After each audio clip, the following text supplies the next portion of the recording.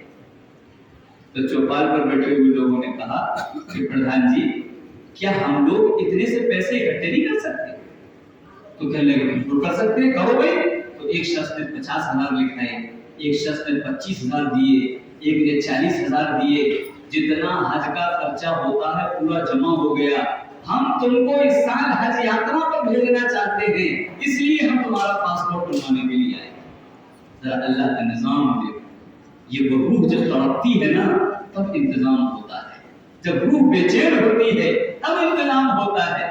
ان بڑے میاں نے بتایا کہ جب میں نماز کے لیے کھڑا ہوتا، ہاتھ اٹھاتا، ہتھیلیاں قبلے کی طرف کرتا، چہرہ قبلے کی طرف کرتا، پیروں کی انگلیاں 5 وقت قبلے کی طرف کرتا، تو میں پروردگار عالم سے دل میں کہتا اے اللہ یہ ہاتھ، یہ چہرہ، یہ سینہ، یہ پیروں کی انگلیاں اس کعبہ کی طرف کرتے ہوئے زندگی بیت گئی، کبھی آنکھوں سے دیکھنے کو ملے گا یا نہیں ملے گا میرے اللہ؟ یہ میں ہر نماز کے وقت میرے دل سے ایک آواز ہے۔ ہمیں پتہ ہی نہیں کہ ہتھیلیاں کعبہ کی طرف کی جاتی تاکہ کعبہ ہم کو کھینچ لے، اس نور سے ہم سیراب ہو جائیں۔ ہم تو ہتھیلیاں آسمان کی طرف کرتے ہیں، ہم تو نماز کے وقت ہتھیلیاں گال کی طرف کرتے، ہم تو کان پکڑتے، ہمیں پتہ ہی نہیں ہتھیلیوں کو کدھر کرنا ہے اور کس کنیکشن کو اپنے کنیکشن سے جوڑنا ہے۔ یہ سینہ کو ادھر کرنا ہے، پیروں کی انگلیوں کو اسی طرف کرنا ہے۔ ہمارے پیر ایسے ہوتے ہیں کعبہ کا تو تصور بھی نہیں آتا ہے کہ ہم اس نور کو لینے کے لیے کھڑے ہوئے، وہاں کی حاضری کے لیے کھڑے ہوئے، وہاں کے دیدار کے لیے کھڑے ہوئے۔ 5 وقت یہاں بلایا گیا ہے، اس کعبہ کی طرف ہتھیلیاں، چہرہ، سینہ، پیروں کی انگلیاں سب کر دو تاکہ تمہیں وہاں آنے کا موقع مل جائے اور تمہاری روح وہاں کے فیض سے سیراب ہو جائے، وہاں کے نور سے ملو۔ وہ بڑے میاں کہتے ہیں کہ مجھے سارا انتظام ان لوگوں نے کیا اور ایک بس بھر کے پورے گاؤں کے ہندو مجھے یہاں ایئرپورٹ پہ چھوڑ کے گئے ہیں۔ مجھے احرام پہنا کر کے لوگ کھڑے تکتے رہے، ان کی آنکھوں سے آنسو جاری رہے اور مجھے دیکھتے رہے وہ کافی دیر تک۔ جب ان کا دل بھر گیا تب مجھ سے کہا اب تم جاؤ، بھگوان تمہیں خوشی کے ساتھ واپس کرے اور پھر ہم تمہیں اسی انداز سے دیکھیں جیسا آج رخصت کر رہے ہیں۔ میں اللہ سے اس جہاز پر بیٹھ کر کہہ رہا ہوں میرا اللہ تو کیسا پروردگار ہے، تو کیسا رب ہے، تو کیسے بلاتا ہے اس غریب کو جس کے پاس کھانے پیشوں کا انتظام نہیں، کس کے ذریعے سے اور کیسے کیسے اس روح کے سفر کو طے کرانے کے لیے اس پروردگار نے مجھے لا کے جہاز پہ بٹھا دیا ہے۔ یہ جہاز نے جب ہوا میں اڑنا شروع کیا ہے تو میری روح بھی اڑ رہی ہے اور میرے آنکھوں سے آنسو رک نہیں رہے ہیں۔ کوئی تکلیف مجھے بیٹا نہیں، میرے یہاں کو رکنے والے نہیں ہیں، یہاں سے اس وقت تک کہتے رہیں گے جب تک میں کعبہ کو اپنی روح سے نہ دیکھوں۔ یہ ہے وہ منظر جو اللہ نے عطا فرمایا ہے۔ ہم اس سے غافل ہیں، ہم ان سے دور ہیں، ہمارے پیسے شادیوں کے لیے تو رکھے ہوئے ہیں لیکن حرم شریف کو کعبہ کو دیکھنے کے لیے اور پیارے حبیب کی گلیوں کو دیکھنے کے لیے اور پیارے حبیب کے روزے پر حاضری کے لیے دل دوڑ نہیں رہا ہے۔ اس کا مطلب ایمان کمزور ہو چکا، اس کا مطلب ایمان تبتا چلا جائے۔ ہم کو اللہ سے دعا کرنے کی ضرورت ہے۔ ہر ایک وہاں نہیں پہنچتا ہے، جس کو اللہ بلاتا ہے وہ پہنچتا ہے، جس کو اللہ بلاتا ہے وہ پہنچتا ہے، جس کی روح تڑپتی ہے وہ پہنچتا ہے۔ میں نے دیکھا ہے رکشا چلانے والے حج کریے، رکشا چلانے والے میری آنکھوں نے دیکھا، رکشا چلانے والے حج کریے اور میری آنکھوں نے اور آپ کی تاریخ نے یہ بھی دیکھا ہوگا کہ مغلوں کی حکومت کتنے عرصے تک رہی، سینکڑوں سال رہی، لیکن مغل بادشاہوں میں سے ایک بھی بادشاہ حج نہیں کر پایا، کوئی حج نہیں کر پایا۔ بادشاہوں کا تاج محل، لال قلعے، کیسی کیسی عمارتیں، لاکھوں کروڑوں اربوں روپیے، لیکن وہاں کی حاضری نصیب نہیں۔ میں نے ایسے لوگ بھی دیکھے جن کا پاسپورٹ بن گیا، حج کی منظوری آ گئی، جانے کا وقت آیا، پیر پھسلا، گرے، کولے کی ہڈی ٹوٹ گئی، حج سے محروم ہو۔ میں نے ایسے لوگ بھی دیکھے جن لوگوں نے پاسپورٹ بنوایا، حج کی منظوری ہوئی، جدہ اتر گئے